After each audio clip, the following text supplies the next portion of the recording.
Hello YouTube. Tourism is a very interesting business or pastime, but it can also be very dangerous, especially when it comes to traveling in the highlands in the winter time and such conditions like in the northern Urals in 1959, when the tragedy occurred with the group that was led by Igor Dyatlov, a group of students from the Ural Polytechnic Institute. Well, at the end of January of 1973, 10 ski tourists or hikers lost their lives on the Chiroi pass of the Kola Peninsula. A number of researchers believe that these two tragedies are similar in many ways.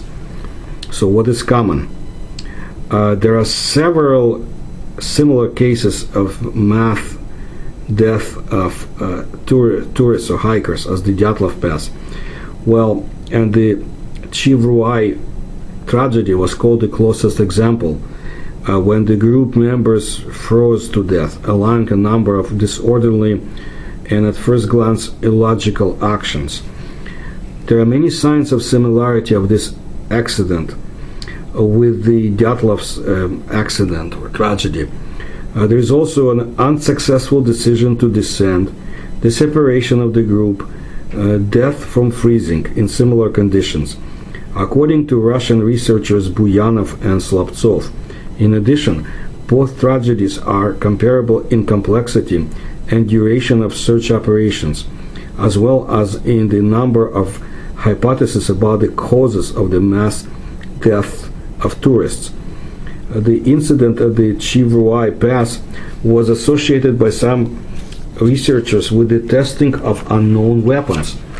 There were also suggestions about the involvement of the KGB officers in the tragedy, because it was them who classified the main materials pertaining to the investigation. Soviet students of the 1960s and 1970s often looked for adventure in the snowy expanses of the Kola Peninsula. They were attracted by the northern lights, the beauty of the Lovozersk tundra, traveling to places where no human foot has yet set foot, so to say, or left traces. And about the Kola Peninsula, I have a number of videos. I think you will find them of interest, of the past expeditions by the forerunner to the KGB, by the strange phenomenon found there, and UFOs and so forth. I suggest you take a look at them. Well, anyway, at the beginning of 1973, two close-knit groups gathered for a ski trip, and they joined together, led by experienced tourists Valentin Zemlyanov and Mikhail Kuznetsov. Since most of the young people were students of the Kuybyshev Aviation Institute and knew each other well, they decided to jointly embark on the expedition. As a result, on January 25, 10 people went on a hike. Among them was one girl, Lydia, who repeatedly participated in such expeditions. Another experienced tourist in this company was Ilya Altshuler, a graduate of Kuybyshev Aviation Institute.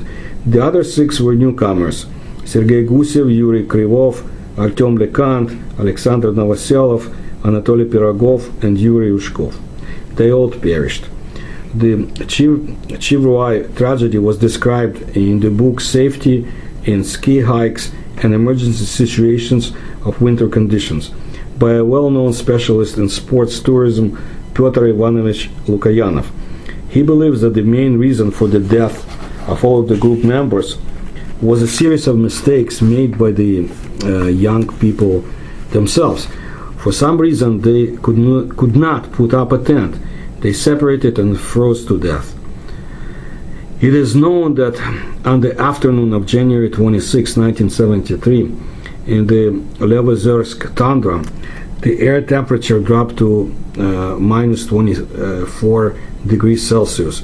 By the evening of that day, tourists had already passed Seydozero, and began to climb up the Chiroi river.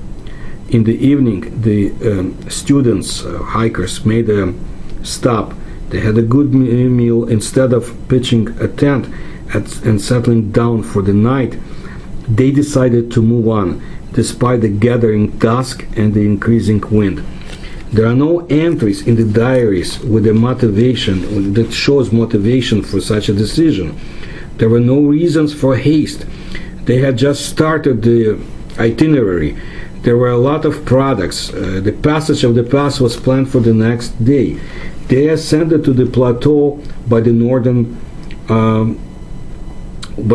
passage. The wind was fierce, Lukyanov wrote in his book.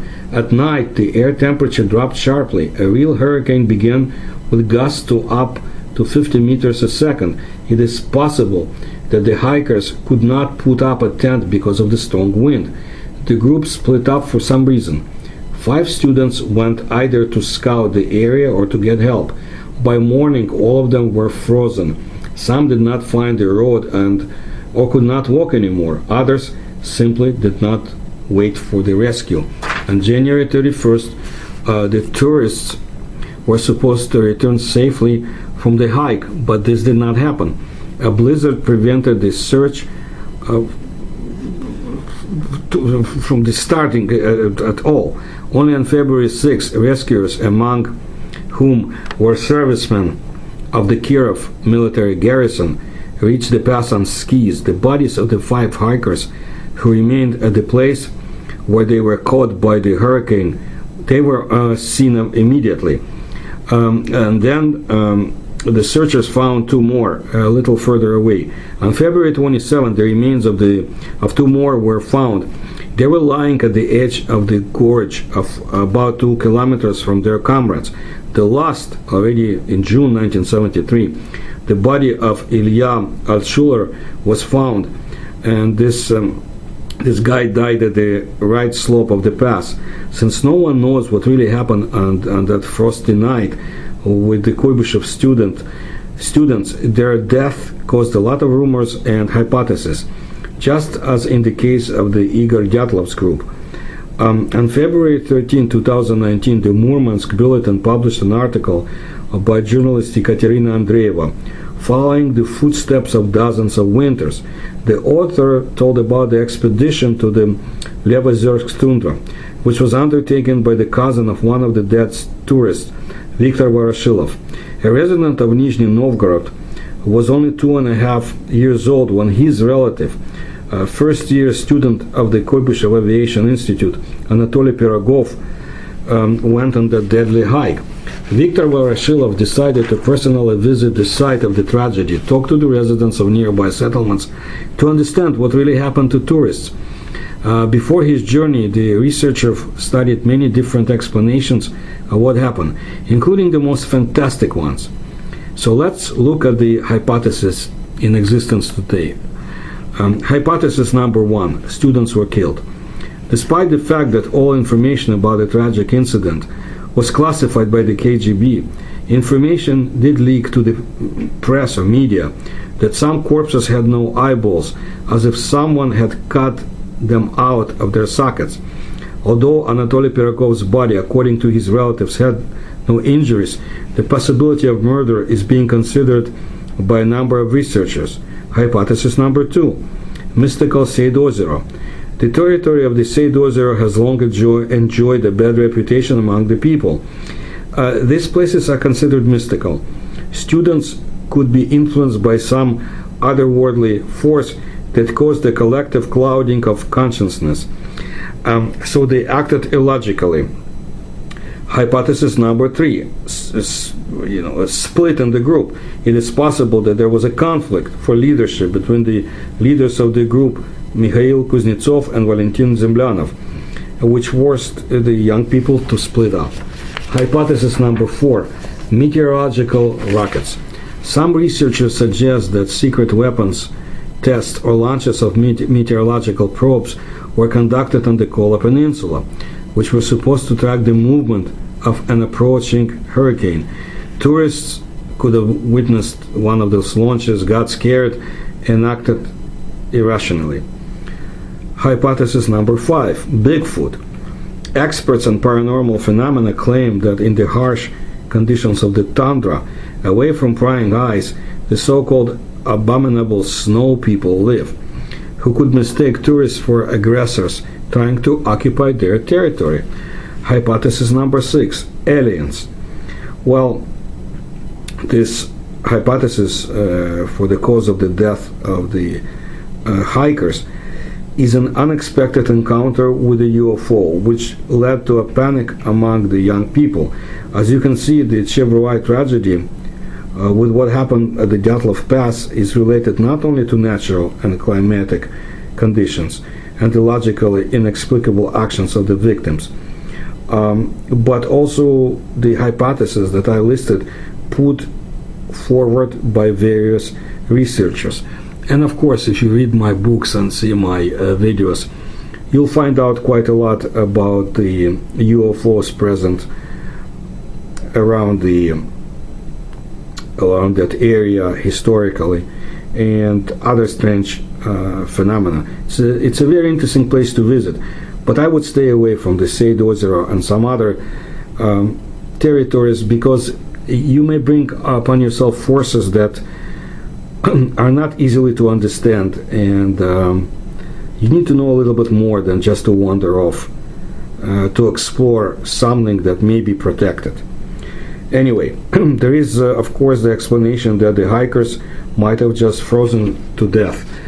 Well, at home people remember their fellow countrymen. The Samara newspaper told about a meeting of local veterans of tourism at which the sad fate or tragic fate of a group of young people from Kuybyshev Institute was discussed. An article by journalist Irina Shabalina titled Historical Hypothesis about the death of 10 Kuybyshev residents during a ski trip on the Kola Peninsula was published in March of 2018. Most residents of Samara who were personally acquainted with the dead tourists consider severe frost and hurricane winds to be the main cause of the tragedy. Tamara Muravyova, the creator of the Valeria Grushina Museum, who participated in the search for the missing people, she adheres to this hypothesis, since one of them, Mikhail Kuznetsov, was her friend. She immediately went to the Kiev Control and Rescue Service. They were sure that the group froze due to a sharp change in the weather. This is the North, this is the Arctic. Just in those days, the locals were warned about the ice front, and they did not even let people out of the House of Culture after the concert.